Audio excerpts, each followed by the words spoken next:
Bismillahirrahmanirrahim. Students, we are studying chapter 2, General Science 7O class. This chapter is about respiration and energy from food.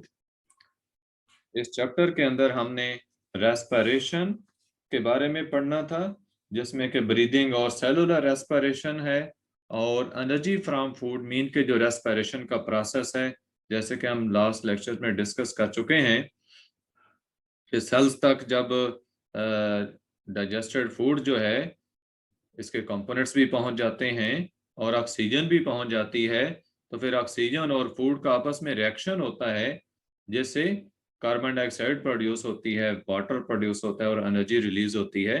तो इसलिए कहा respiration and energy from food, के during respiration खुराक से energy produce होती है। तो last lectures में हम रेस्पिरेशन का प्रोसेस जो है उसको डिस्कस कर चुके हैं। If any student has any question she can discuss.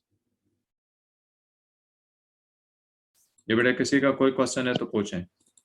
No sir. Sir respiration मतलब रिस्पायरेशन की डिटेल बताएं, रिस्पायरेशन है क्या? रेस्पिरेशन बेटे ब्रीदिंग यानी सांस लेना, ठीक है। हवा को हम जो लंग्स में ले जाते हैं या हवा फिर मुंह से बाहर निकालते हैं, लंग्स की हवा, ये ब्रीदिंग है, ठीक है। ये ब्रीदिंग है जिसमें इनहेलेशन और एक्सहेलेशन का प्रोसेस है। ये जिसको हम इंस्पायरेशन और एक्सपायरेशन कह सकते हैं। ये जो पिछले लेक्चर्स में बातें आप सुन चुके हैं, inhaled air and exhaled air वाली ये सारी बातें, तो ये तो है ब्रीदिंग। अब इनहेल्ड एयर में से ऑक्सीजन जो है ब्लड के अंदर शामिल होकर सेल्स तक पहुंचती है, तो सेल्स के अंदर खुराक भी होती है, उस फूड का ऑक्सीजन के साथ रिएक्शन होता है, जैसे कार्बन डाइऑक्साइड और वाटर प्रोड्यूस होते हैं और एनर्जी रिलीज होती है। ये क्वेश्चन जो आपको दिखाई गई थी, ये प्रोसेस ऑफ रेस्पिरेशन को समराइज कर रही है, यानी उस प्रोसेस को एक्सप्लेन करती है। तो ये बेटा कहलाता है सेलुलर रेस्पिरेशन, जो सेल्स के अंदर ऑक्सीजन के जरिए एनर्जी प्रोड्यूस हो रही है, ये सेलुलर रेस्पिरेशन है। तो ये पूरा प्रोसेस कलेक्टिवली जो है इसको रेस्पिरेशन कहा जाता है, यानी ब्रीदिंग भी इसके अंदर आती है और सेलुलर रेस्पिरेशन भी आता है, एनर्जी प्रोडक्शन भी। Any other question? No sir, thank you. जी बेटा, next we how we breathe, ये चीज हम पढ़ चुके हैं। तो ये थोड़ा सा मैं क्वेश्चंस जो है वो पूछना चाहूंगा बच्चों से, जिससे मैं पूछूंगा वो बच्ची क्वेश्चन बताएगी। First question will go to Fatima Kashif. Fatima Kashif, Fatima Kasha, your question is there. What is difference of concentration of carbon dioxide, percentage of carbon dioxide in inhaled and exhaled air?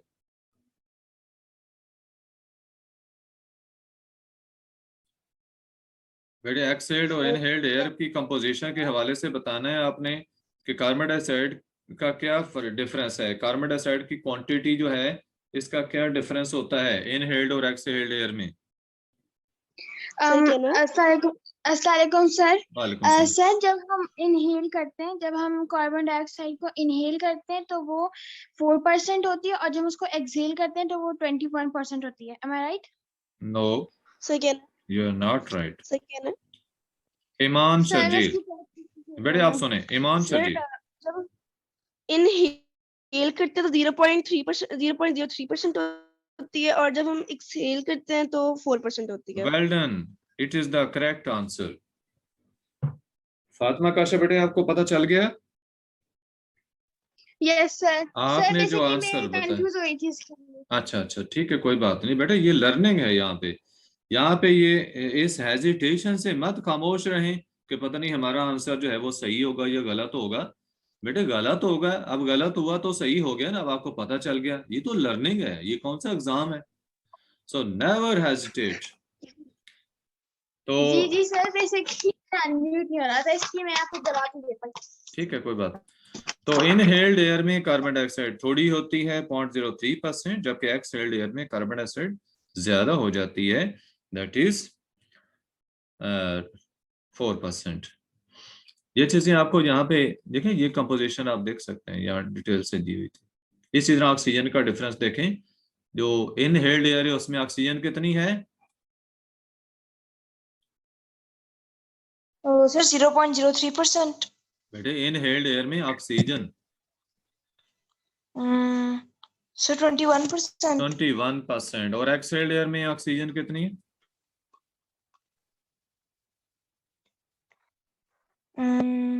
Sir 20%। No. Amima,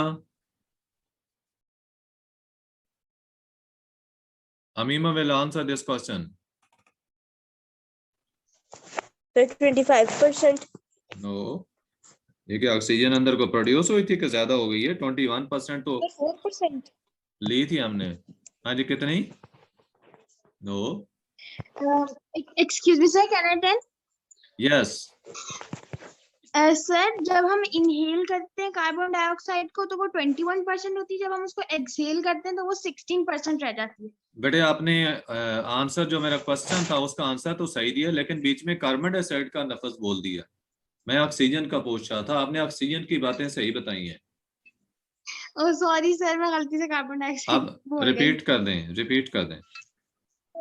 sir जब हम inhale करते हैं oxygen को तो वो 21% होती है, और जब एक्सहेल करते हैं ऑक्सीजन को तो वो 16% रह जाती है। ठीक है आंसर, लेकिन आप ऑक्सीजन को इन्वॉल्व करने की बजाय ना आप सिर्फ एयर की बात करें, क्योंकि हम अकेली ऑक्सीजन नहीं जो इनहेल कर रहे होते हैं, हम हवा इनहेल करते हैं। ठीक है, आप जी। कहें जो एयर हम इनहेल करते हैं, जो एयर इनहेल ठीक। करते हैं उसमें ऑक्सीजन 21% होती है, and the air we exhale, जो एयर एक्सहेल करते हैं, इट हैज 16% ऑक्सीजन। अच्छा, अब नेक्स्ट जी। बेटे क्वेश्चन ये है कि इनहेल्ड और एक्सहेल्ड एयर में ऑक्सीजन का ये डिफरेंस क्यों आता है? हमारी एक्सहेल्ड एयर में ऑक्सीजन क्यों कम हो जाती है? Who will answer this question? You are to raise your hands. अभी मैं देखता हूँ इसका आंसर कौन बच्ची देती है, क्योंकि ये डायरेक्ट बुक के अंदर मौजूद नहीं है। It is your creative approach now. नहीं वो बेशक ना आप ऐसे करके बेटे बोलना नहीं है, हाथ खड़े करने हैं। सिर्फ ईमान शर्जील ने हाथ खड़ा किया है। ये रहने दो। फातिमा काशिर सेकंड। हाँ जी, कोई और बचा जो इस क्वेश्चन का आंसर दे सकते हैं? I am repeating my question. Why is the difference of oxygen in inhaled and exhaled air? Why is oxygen in less percentage in the exhaled air than it was there in inhaled air? सिर्फ दो बच्चियों के हाथ खड़े हैं। हफ्सा बेटे आप answer देना चाहते हैं तो हाथ खड़ा करें, अभी बोलना नहीं है। मैं देखना चाहता हूं कितनी बच्चियां आंसर दे सकती हैं।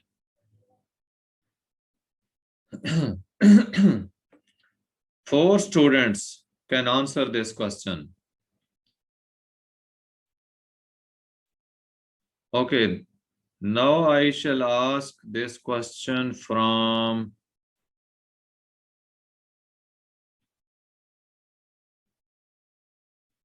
Salva. जी बेटे। Yes sir, can you repeat this question? Why is the difference of oxygen percentage in inhaled and exhaled air? क्यों डिफरेंस है ऑक्सीजन का? एक्सहेल्ड एयर में ऑक्सीजन क्यों कम होती है?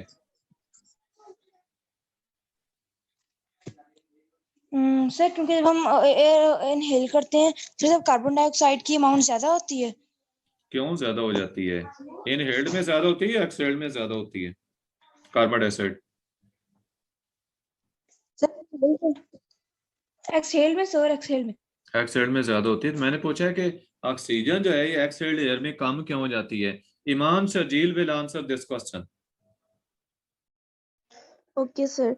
सर क्योंकि जब वो जो प्रोसेस था जो एनर्जी प्रोड्यूस करता है फूड और ऑक्सीजन का कॉम्बिनेशन, तो जब वहाँ यूज हो जाती है ऑक्सीजन ज्यादा, तो जब एक्सहेल करेक्ट आंसर, तो वो कम हो जाती है। Because oxygen of sir inhaled air, a portion of oxygen of the inhaled air is used during respiration, that as oxygen is there that reacts with food during respiration process, as a result of which carbon dioxide is produced.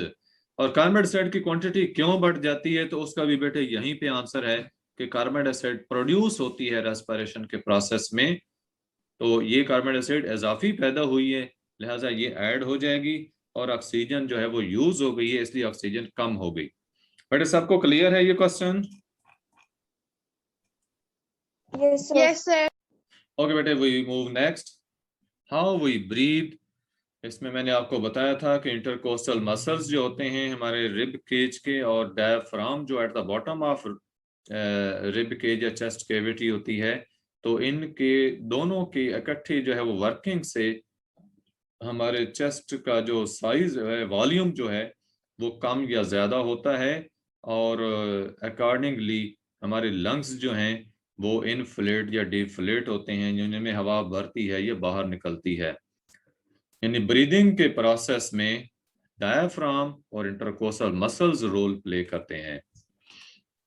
आज हम पढ़ेंगे making the air moist, warm and clean. हवा को moist करना यानी इसमें नमी जो है उसको बढ़ाना, वार्म यानी इसको गर्म करना, क्लीन यानी इसको साफ करना। वार्म करना तो देखें आप, जब सर्दियों में सांस लेते हैं तो हवा बड़ी बाहर ठंडी होती है तो हमारे लंग्स में जो हवा जाती है वो एज सच वही ठंडी नहीं जाती बल्कि कुछ गर्म होकर जाती है। ये ऑक्सीजन जो ब्लड में अब्जॉर्ब होती है आगे, तो वो उस टेम्परेचर पे नहीं होती जिस टेम्परेचर पर बाहर की हवा होती है, तो वो वार्म हो जाती है।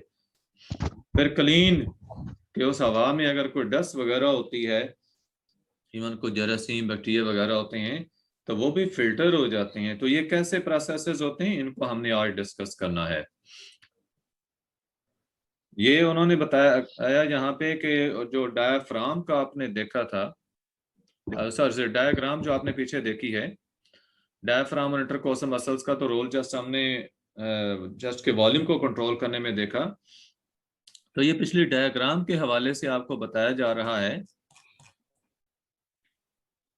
कि it is possible for air to enter the lungs through either the mouth or nose, कि हवा जिस्म में या तो मुंह से दाखिल होती है या फिर नाक के जरिए दाखिल होती है। अब हमें मुंह से सांस लेना चाहिए या नाक से सांस लेना चाहिए, क्योंकि दोनों रास्तों से हवा दाखिल तो हो जाती है। तो बताया कि it is best to breathe in through the nose, नाक के जरिए सांस लेना ये ज्यादा बेहतर होता है। बड़े म्यूट कर लें जो अनम्यूट हैं। इसकी रीजन, हमें नाक के जरिए सांस क्यों लेना चाहिए, रीजन ये है कि जो हवा हम सांस के जरिए लंग्स में ले जा रहे होते हैं उसमें अगर जर्म्स और डस्ट पार्टिकल्स हों तो नोज के अंदर मौजूद जो हेयर हैं वो उसको फिल्टर कर देते हैं, और वो आगे नेजल कैविटी जो है, नेजल कैविटी के अंदर जो म्यूकस वगैरह इवन होता है, तो उसके अंदर वो जो म्यूकस है तो वो डस्ट पार्टिकल्स या जम वगैरह एंड ट्रैप हो जाते हैं, वहां पे स्टिक हो जाते हैं, और हवा साफ होकर जो है वो ट्रैकिया में एंटर होती है और लंग्स में जाती है। कंट्रेरी टू दिस, म्यूकस क्या है? म्यूकस बेटे ये लिक्विड अभी सा आपने होता है। कुछ हाँ जी, मैं उसी का बता रहा हूँ कि ये लिक्विड सा होता है जो सेक्रीट होता है ये साइनसेस के अंदर, नेजल कैविटी के अंदर। इवन के आप याद रखें कि जो ट्रैकिया है, इधर आप डायग्राम से देखें, देखें ये माउथ और या नोज के जरिए एंट्री दिखाई ना कि हवा इधर से दाखिल हो सकती है। आपको मैंने बताया कि नाक के जरिए सांस लेना ज्यादा बेहतर होता है ताकि हवा जो है वो साफ होकर अंदर जाए। ये बेटे जो ट्रैकिया देख रहे हैं, इस ट्रैकिया की अंदरूनी लाइनिंग पे भी सेल्स होते हैं, एपिथेलियल सेल्स जो हैं, इनमें गोबलेट सेल्स कहलाते हैं, GOBLET, गोबलेट सेल्स। ये गोबलेट सेल्स बेटे जो हैं ये सेक्रेशन प्रोड्यूस करते हैं, मॉइस्चर सी प्रोड्यूस करते हैं जो इवेपोरेट होकर ऊपर को जाती है। ये जो मॉइस्चर ऊपर को जाती है तो ये हमारे ये जो इतनी साइनसेस हैं उनको वेट रखती है, मॉइस्ट रखती है, ड्राई नहीं होने देती। तो उनके अंदर फिर ब्लड की जो सप्लाई होती है वो मेंटेन रहती है। हमारी साइनसेस जो है ना, ये जो नेजल कैविटी वगैरह, इसमें जो ब्लड कैपिलरीज होती हैं उनमें ब्लड की सप्लाई मेंटेन रहती है। और ब्लड की सप्लाई के साथ साथ उसकी जो होती है ना मेम्ब्रेन्स, वो वेट रहती हैं, चूंकि वेट रहती हैं तो उनके मेम्ब्रेन्स के अंदर ब्लड का फ्लो ज्यादा होगा। अब ब्लड वार्म होता है, गर्म होता है, तो इस वजह से क्या होगा कि उन केविटीज के अंदर जो हवा आ रही होगी बाहर से, तो ब्लड की हीट की वजह से वो हवा गर्म हो जाएगी। हवा का गर्म होने का प्रोसेस जो है, ये ब्लड के जरिए आपको बताया गया है कि ब्लड वेसल्स के अंदर जो ब्लड होता है, चूंकि वो गर्म होता है, इसलिए हवा गर्म हो जाती है। एक तो जो मॉइस्चर है, नमी है, उससे हवा मॉइस्ट हो गई है, डस्ट वगैरह या जर्म्स उससे फिल्टर हो गए, वो क्लीन हो गई है। और ब्लड वेसल्स के अंदर मौजूद जो ब्लड था, कौन सी ब्लड वेसल्स, जो कि नेजल केविटी की लाइनिंग में थी। अब ब्लड तो चूंकि गर्म होता है, तो नेजल केविटी की लाइनिंग भी गर्म थी। जब हवा उन लाइनिंग को, अंदरूनी सरफेस को हवा टच करेगी, तो टच करने से क्या होगी, वार्म हो जाएगी, बॉडी टेम्परेचर पे हो जाएगी। So air is moistened by the slimy mucus produced by its lining। कि नेजल केविटी की जो अंदरूनी लाइनिंग है, सरफेस है, उससे स्लिमी सा म्यूकस प्रोड्यूस होता है। ठीक है, स्लिमी सॉफ्ट सा जो है, उससे सेक्रेशन सी लिक्विड सा होता है जो प्रोड्यूस होता है। और उसके जरिए हवा के अंदर मॉइस्चर भी इंक्रीज हो जाती है, नमी भी आ जाती है, वो खुश्क नहीं रहती अगर खुश्क हो तो। The air is further warmed by the many blood vessels that line the nasal cavity। बाकी जो ब्लड वेसल्स नेजल कैविटी को लाइन कर रही होती हैं, उनके अंदर मौजूद वार्म ब्लड की वजह से हवा गर्म हो जाती है। और डस्ट और जर्म्स वगैरह जो होते हैं, that were there in the air that we breathed in, get caught in the mucus and are wafted towards the throat by tiny hairs called cilia। ये जो आपको असल में बताया गया ना म्यूकस वगैरह का, ये अब ट्रैकिया की बात कर रहे हैं। ठीक है, यहाँ इन्होंने जो बताया ना कि this is air is further warmed by the many blood vessels that line the nasal cavity. बेटे नेजल कैविटी तो असल में पहले बता ही दिया था, ये असल में यहाँ उन्हें बताना था ट्रैकिया के बारे में। ट्रैकिया की लाइनिंग में जो सेल्स होते हैं, जिनको मैंने कहा था गोबलेट सेल्स होते हैं, तो उनके अंदर उनकी लाइनिंग में भी ब्लड होता है। अंदरूनी लाइनिंग जो ट्रैकिया की, उसमें भी ब्लड होता है, तो उसके जरिए वो गर्म होती है। या जो गॉबलेट सेल्स की सेक्रेशंस होती हैं, ये अंदरूनी सरफेस, अंदरूनी लाइनिंग जो उसकी सरफेस पे होती हैं। तो अगर कोई डस्ट या जर्म्स अभी भी नाक के जरिए फिल्टर नहीं हुए थे और नीचे वो ट्रैकिया की हवा में मौजूद थे, तो वहां पे ट्रैकिया की जो लाइनिंग है, उस लाइनिंग में मौजूद, लाइनिंग की सरफेस पे मौजूद जो मॉइस्चर है, उसके अंदर वो जो है वो सारे डस्ट पार्टिकल्स वगैरह स्टिक हो जाएंगे, वहां पे सारे जो है उसमें शामिल हो जाएंगे। And they are wafted towards the throat. Wafted mean floated और मूव्ड और पुश्ड।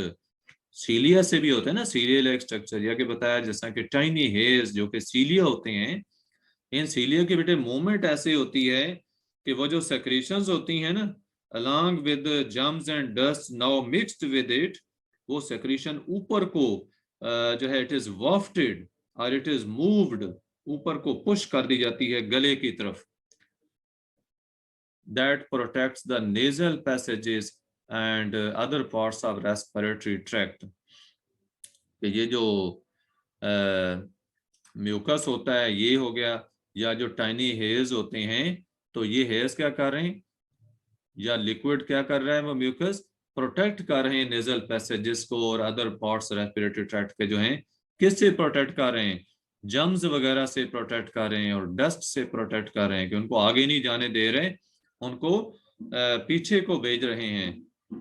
लिखा कि if you breathe in through the mouth dirty dry cold air it can enter your lungs. कि अगर आप मुंह के जरिए सांस लेते हैं तो हवा ना तो उसकी डर्ट वगैरह जितनी है उसमें डस्ट है, जम्स वगैरह हैं, ना वो फिल्टर हो पाएंगे, और ना ही उसका टेम्परेचर जो है वो इंक्रीज हो पाएगा। तो ठंडी हवा होगी, खुश्क होगी, नमी भी उसमें शामिल नहीं हो पाएगी, और जरासीम वगैरह भी उसमें ज्यादा हो सकते हैं। तो ये हवा लंग्स को जाएगी, तो ये आपको अफेक्ट कर सकती है। तो बेटे आपने देखा कि नोज के जरिए सांस लेने का कितना फायदा होता है, कि नेचुरली देखें नोज के अंदर हेयर जो है, we have been provided with hair to trap dust particles and germs, and moisture or mucus produced by the lining of nasal passages or trachea that catch dust and dust particles and germs and waft it towards the throat by cilia. हाँ जी बेटे, यहाँ तक को question है किसी बच्चे का तो पूछें। ये मैंने सिर्फ एयर की क्लीनिंग वगैरह बताई है। नेक्स्ट बताया गया कि सर विंड पाइप। सीलिया क्या है? सीलिया बेटे हेयर लाइक सी स्ट्रक्चर्स होती हैं। सीलिया जो हैं, ये जो अंदरूनी लाइनिंग होती है ना ट्रैकिया की, अंदर वाली जो सरफेस होती है, ये उस पर मौजूद होते हैं। तो गोबलेट सेल्स जो म्यूकस पैदा करते हैं ना, उस म्यूकस में जब डस्ट पार्टिकल या जर्म्स शामिल हो जाएं, तो उस म्यूकस को फिर ये नीचे नहीं जाने देते, लंग्स की तरफ ये सीलिया नहीं जाने देते, बल्कि सीलिया की हरकत ऊपर की तरफ होती है, और वो जो मटेरियल होता है वो ऊपर को चला जाता है। ये बलगम वगैरह नहीं होती, फ्लैम जो है, फ्लैम समझते हैं ना, PHLEGM, फ्लैम होता है बलगम। तो ये ऊपर को जो खारिज होती है गले की तरफ आती है, जिसको कि हम बाहर खारिज कर देते हैं। बेटे आवाज मेरी क्लियर आ रही है?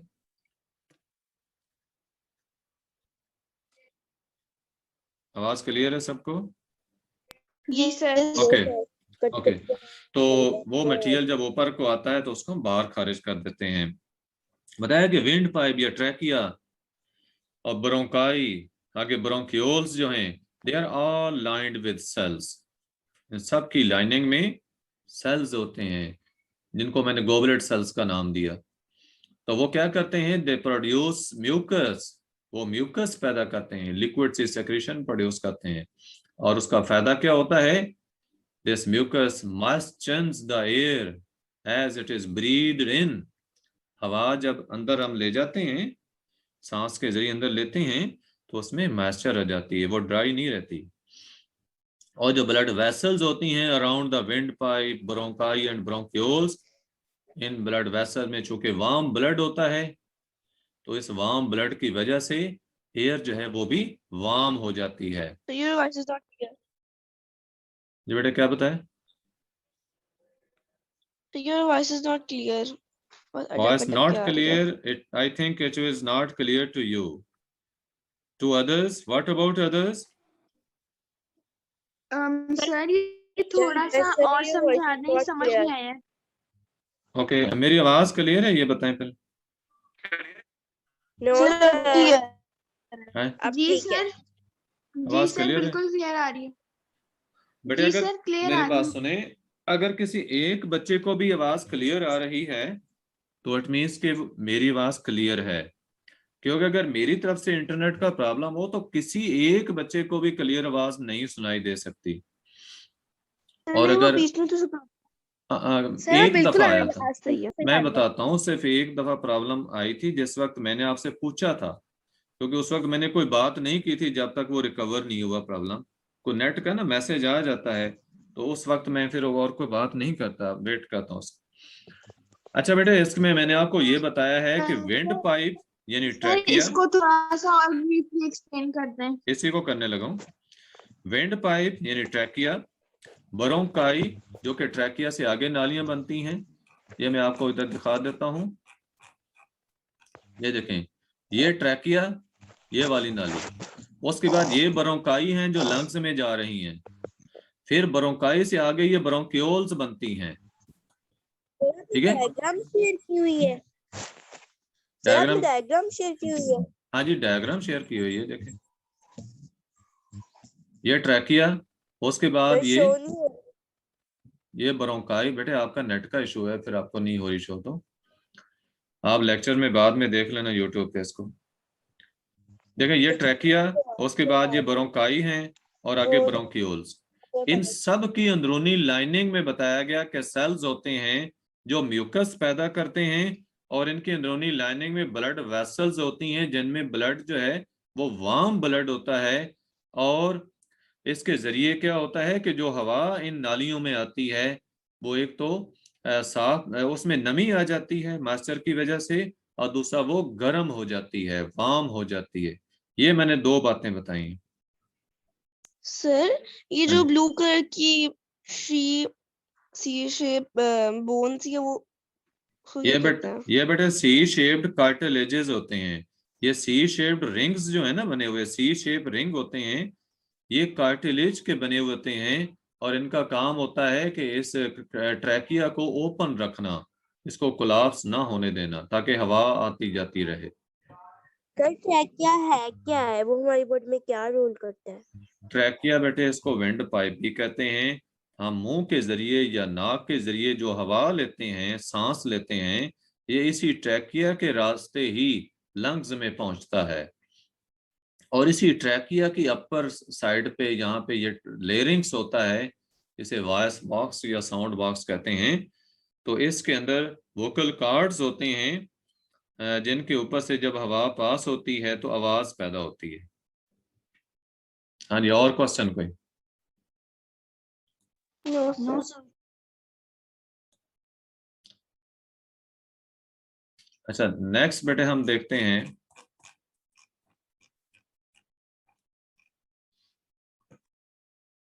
बताया कि as the lungs are such vital organs. ये ऊपर वाली बात होगी ना सबको क्लियर, कि वार्म हो जाती है एयर, ऑक्सीजन जो स्मॉलेस्ट एयर की है, it can pass through the air sacs more easily. Air sacs का चूंकि सरफेस एरिया भी ज्यादा होता है ना, तो उसमें से ब्लड में अब्जॉर्ब हो जाती है। लंग्स का बताया कि वाइटल ऑर्गन्स हैं, यानी बड़े इंपॉर्टेंट ऑर्गन्स हैं। They must be kept clean. Lungs को साफ रखना चाहिए, डस्ट को नहीं जाने देना चाहिए। Some of the cells lining the air tubes have small hairs sticking out into the tubes. ये जो पहले भी बात की कि इन ट्यूब्स के अंदर जो अंदरूनी, जिन्हें सीलिया कहते हैं, वो क्या होते हैं? स्मॉल हेयर लाइक स्ट्रक्चर्स होती हैं, स्टिकिंग आउट यानी बाहर को निकले होते हैं ट्यूब्स में, अंदर वाली साइड पे। And these cilia are always moving, ये हमेशा मूव करते रहते हैं। They move in waves like a brush, ठीक है, वेव्स की सूरत में मूव करते हैं। तो जैसे ब्रशिंग की जाती है, द मूवमेंट ऑफ सीलिया क्या करती है? Sweeps mucus and any remaining dust and germs towards the mouth. Dust, germs वगैरह जो होते हैं, इनको ऊपर माउथ की तरफ ये पुश करती रहती है सीलिया की movement. Dirty mucus can be blown out of the nose into a handkerchief और टिश्यू। ठीक है, टिश्यू या हैंडकरचिफ जो है हम नाक के आगे रखते हुए जब ब्लो करते हैं हवा को बाहर, तो वो जो डर्टी म्यूकस वगैरह होता है वो हमारी नेजल सेक्रेशन के साथ ही बाहर खारिज हो जाता है। Any mucus that gets into the throat is coughed up. ठीक है, गले तक जो भी म्यूकस पहुंचता है हम खांसी करके उसको बाहर निकाल देते हैं। Or swallowed when it goes to the stomach, फिर या फिर वो निगला जाता है, ठीक है, एसोफेगस के रास्ते, या फिर वो स्टमक में चला जाता है। और अगर स्टमक में जाए तो उसमें जो जर्म्स होते हैं वो एसिड के जरिए किल हो जाते हैं, क्योंकि स्टमक के अंदर एसिड प्रोड्यूस होता है, HCl। आज बेटे को क्वेश्चन है तो पूछेंगे आप।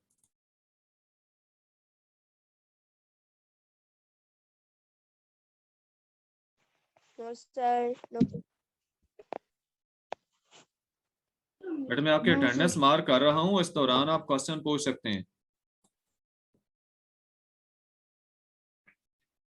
हमने अटेंडेंस का स्क्रीनशॉट वैसे ले लिया।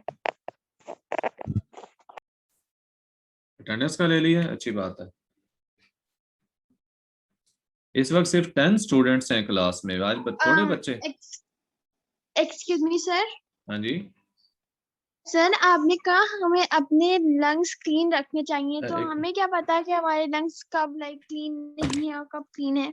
बेटे क्लीन कैसे रखने चाहिए, आपको यही तो बताया जा रहा है ना कि आप नाक के जरिए सांस लें, मुंह के जरिए ना लें। जब नाक जी के जरिए सांस लेंगे तो उसमें डस्ट वगैरह फिल्टर हो जाएगी। जी। हाँ जी। और थैंक यू जरासीम सर। जो है वो भी, जरासीम वगैरह वो भी फिल्टर हो जाएंगे। ये चीज बताई गई थी। हाँ जी, किसी और बच्चे का question? No sir. Attendance no आपकी आपके सर। ग्रुप के अंदर ही मैं अभी भेजने लगा हूँ, ताकि पेरेंट्स को पता सर चल जाए। हाँ जी, ये बेटा पूछें। सर जो आप वर्कशीट आज सेंड करेंगे वो चैप्टर में 2 के जो कल वाला आपने पढ़ाया था उसकी भी होगी और आज वाले की भी होगी वर्कशीट। अभी बेटे मैंने पिछले चैप्टर की वर्कशीट्स जो है ना, एक्सरसाइज के क्वेश्चंस की, वो भेजी हुई हैं। उनको पहले कंप्लीट कर लें, और उसके बाद ओके सर। जो वर्कशीट्स हैं ये अगले चैप्टर की, ये भी आ जाएंगी आपको। Okay sir. हाँ जी, किसी बच्चे का क्वेश्चन है तो भी वो पूछेंगे आप। कोई क्वेश्चन नहीं है? No sir.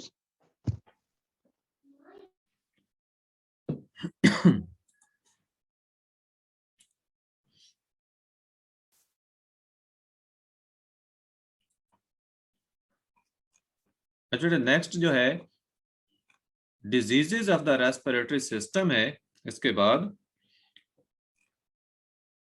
Coughs and colds, influenza और फ्लू, एस्मा, स्मोकिंग, टबैको, ये कुछ डिजीजेज हैं, ये हमने पढ़नी है। इसके साथ ही चैप्टर कंप्लीट हो जाएगा। तो बेटा टाइम थोड़ा है, हम कफ्स एंड कोल्ड्स के बारे में अभी जो है वो पढ़ लेते हैं। What is cough? कफ बताया कि it is a sudden clearing of air passages. हाँ जी बेटा, क्वेश्चन तो नहीं किसी का? No sir. Okay. No sir. Cough is the sudden clearing of air passages. आप देखते हैं ना कि जब खांसी होती है तो उससे क्या होता है, एक जर्क सा लगता है, एक झटका सा लगता है। और इसका पर्पस क्या होता है, एयर पैसेजेस की क्लियरेंस हो जाए। कोई इसमें फ्लैम वगैरह जो है, यानी बलगम वगैरह है, कोई डस्ट पार्टिकल ट्रैप हुआ है म्यूकस में, तो बाहर खारिज हो जाए। But coughing together with sneezing and a blocked और runny nose are sign that you have cold. लेकिन अगर अकेली खांसी नहीं है, इसके साथ स्नीजिंग यानी छींकें भी आ रही हैं, और साथ क्या है कि ब्लॉक्ड नोज बंद है, और रनी नोज यानी नाक बह रही है, ठीक है, नाक बंद हो जाए या नाक बह रही हो, खांसी हो रही हो, छींकें आ रही हो, तो बेटा ये अलामतें हैं नजले की, कोल्ड की। ठीक है, ये कोल्ड की अलामतें हैं कि आपको नजला का डिसऑर्डर जो है, कोल्ड का, ये हो चुका है। अब कोल्ड्स कैसे होते हैं बेटे? वायरसेस के जरिए होते हैं। ये वायरल इन्फेक्शन होती है नजले का होना, which invade the cells lining the nose and throat, causing them to break down. ये वायरसेस क्या करती हैं, ये इन्वेड होता है अटैक करना, उन सेल्स को जो नोज की लाइनिंग बना रहे हैं या थ्रोट गले की लाइनिंग बना रहे हैं। तो उनके ऊपर ये वायरस अटैक करते हैं और उन सेल्स की ब्रेक डाउन कर देते हैं। आपको मालूम है ना कि गला खराब हो जाता है, डॉक्टर कहता है कि आपका गला बड़ा खराब है, या नोज में आपको पेन महसूस हो, उसकी वजह क्या होती है कि लाइनिंग जो होती है वो उसकी ब्रेक डाउन हो जाती है, सेल्स की ब्रेक डाउन हो जाती है इन वायरसेस के जरिए, सेल्स डैमेज हो जाते हैं। This gives you a sore throat and runny nose. इससे गले की सोजिश और नाक बहने की कैफियत जो है वो पैदा होती है। As yet there is no cure for cold. इस कोल्ड का कोई इसकी ट्रीटमेंट नहीं है। although some medicines can relieve some of the effects of the cold, यानी इसके असरार से बचा जा सकता है, जो इफेक्ट्स होते हैं उनसे बचा जा सकता है कुछ मेडिसिन के जरिए। बेटे मीटिंग रीजॉइन कर लेना आप 1-2 मिनट में, ताकि इस टॉपिक को हम कवर कर लें। If you are healthy, your body will quite quickly overcome and cold the cold viruses. अगर आप हेल्दी हैं, आप में इम्यूनिटी होती है, आप वायरस को जो है वो ओवरकम कर सकते हैं, इस इन्फेक्शन को। Eating a healthy balanced diet, getting plenty of sleep and eating a healthy balanced diet, getting plenty of sleep and fresh air will all help बताया कि वायरसेस के अगेंस्ट आपके इम्यूनिटी सिस्टम को सपोर्ट कैसे मिल सकती है। आप बैलेंस डाइट यूज करें, हेल्दी बैलेंस डाइट यूज करें, प्लेंटी ऑफ स्लीप यानी रेस्ट ज्यादा करें। जब आपको इन्फेक्शन वगैरह हो तो आप ज्यादा ज्यादा जो है वो रेस्ट करें और फ्रेश एयर यूज करें। तो ये चीजें आपके इम्यूनिटी सिस्टम को सपोर्ट करेंगी टू ओवरकम कोल्ड वायरसेस। उसके बाद बताया कि यूज अ टिश्यू और handkerchief to stop the viruses being shot into the air and infecting other people.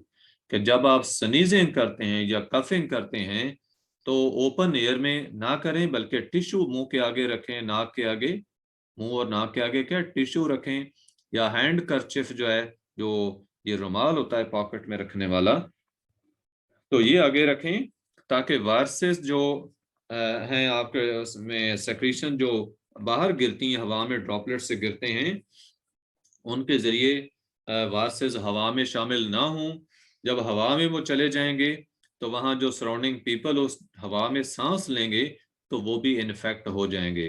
तो इसलिए दूसरों का भी ख्याल रखें ताकि वो इन्फेक्शन से बच जाएं। अपनी सेहत का ख्याल रखना है, बैलेंस डाइट यूज करनी है, रेस्ट ज्यादा करनी है, ताज़ा हवा में जो है वो वॉक करनी है। तो ये चीजें आपको बेनिफिट करेंगी। और दूसरों का ख्याल करना है कैसे कि आपने खांसी वगैरह करते हुए या छींक लेते हुए मुंह को आगे कवर करके रखना है टिश्यू या हैंड करचिफ से, नाक और मुंह को। ये बेटे कफ्स और कोल्ड्स के बारे में बात हुई। नेक्स्ट है इन्फ्लुएंजा या फ्लू जो है वो क्या होता है। इन्फ्लुएंजा बताया कि it is cause by a virus, although it is difficult, it's a different virus from the one that causes colds। कि कोल्ड्स का सबब बनने वाला जो वायरस है उससे ये इन्फ्लुएंजा वाला वायरस डिफरेंट होता है। Even though some of the symptoms जो हैं वो सिमिलर हैं, यानी जो कोल्ड की सूरत में, नजले की सूरत में जो अलामतें होती हैं, ये फ्लू या इन्फ्लुएंजा जो सर आपकी स्क्रीन शेयर कोल्ड एंड कफ वाली हो रही है, नीचे वाली नहीं हो रही। नीचे वाले नहीं हो रही, स्टिल हुई है। इशू तो नहीं आ रहा मेरे पास वैसे। हाँ जी यस स्टिल हुई हुई है। देखें अब स्क्रीन मूव नहीं कर रही। सर स्टिल हुई हुई है कोल्ड एंड कफ पे ही। इसको मैं दोबारा शेयर कर लेता हूँ। हाँ जी आप देखें, आप शेयर हो रही है? सर नो, बेटे कोल्ड शेयर, एंड कफ ही नजर आ रहा है। बेटे वो आपके यहाँ आपके नेट का इशू फिर है, क्योंकि इधर मेरे पास कोई इशू नहीं आ रहा, सही आ रही है। आवाज मेरी क्लियर आ रही ना?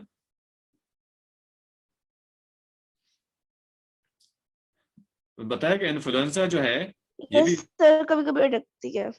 ओके, इन्फ्लुएंजा वायरल इन्फेक्शन है। ये वायरस कोल्ड के वायरस से तो डिफरेंट है, लेकिन सिम्टम्स जो हैं इसकी फ्लू की यानी जुकाम की, वो नजले या उस कोल्ड के सिम्टम से मिलती जुलती हैं। सही हो रही है। Okay, flu virus enters the body through the eyes, nose or mouth and travels down towards the lungs।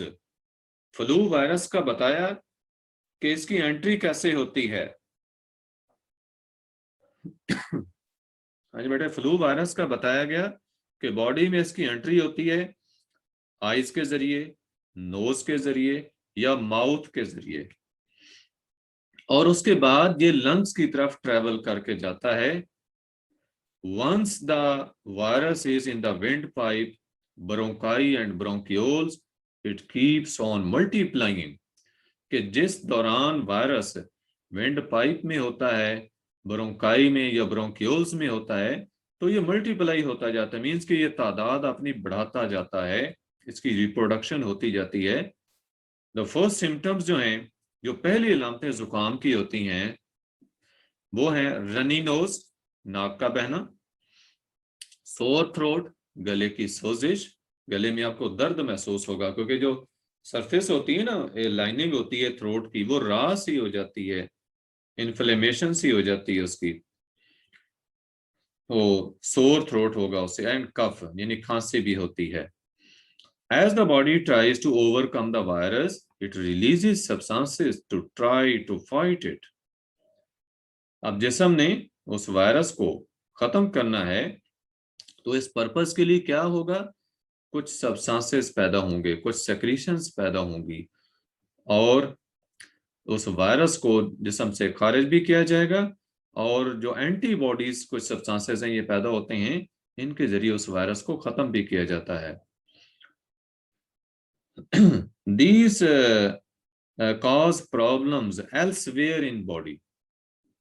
अब इससे क्या होगा, जिस्म के और हिस्सों में प्रॉब्लम्स पैदा होंगी, यानी ये जो बाकी सब्सटेंसेस पैदा होते हैं ना जिस्म के अंदर, इनकी वजह से जिस्म के दूसरे हिस्सों में भी प्रॉब्लम्स पैदा होना शुरू होंगी, इंक्लूडिंग एकिंग मसल्स, सर कौन सा substance?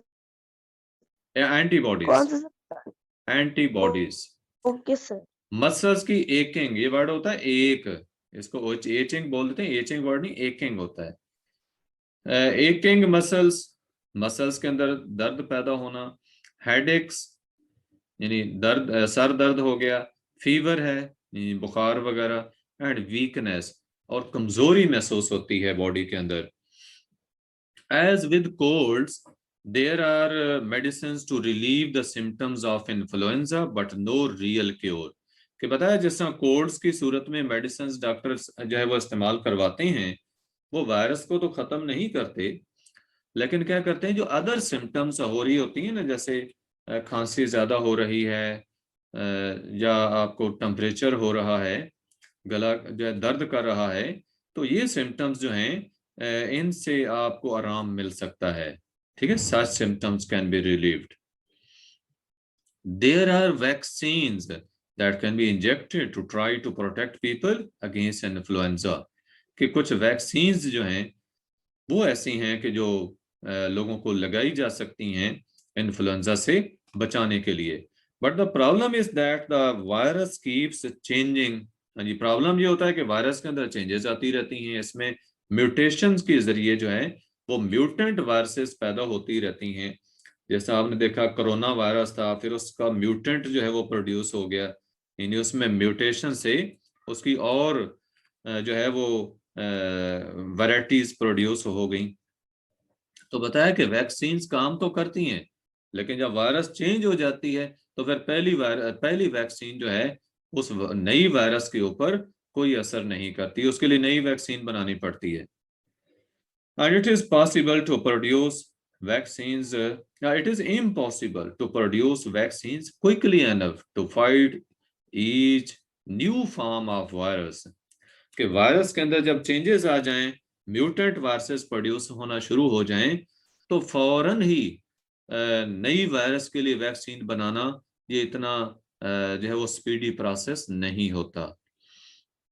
As with colds influenza may make you sneeze.